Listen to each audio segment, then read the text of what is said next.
that I was going to tell him that I wanted a divorce. I texted my therapist, our marriage counselor, and I was like, I need to tell him that I want a divorce, but I want to do it in a session so that there's like a mediator present. Got us in like ASAP, like 2 days later. And I walked in knowing that I was going to ask for a divorce. We sit down in our session. It's like really tense, really awkward. My ex was sitting there like, so why do we have an emergency session? Therapist was like, Jamie, do you want to start? And I just started crying and I was like, I want a divorce. You know, it's hard for me to like say the words.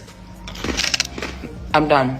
I want a divorce. He sat there quiet. I'm sitting next to him crying. He didn't move. He didn't look at me. He didn't react at all. He just was stone cold. And eventually our therapist was like, would you like to respond? He responded right away. And he's like, fine, let's just go ahead and finalize the details.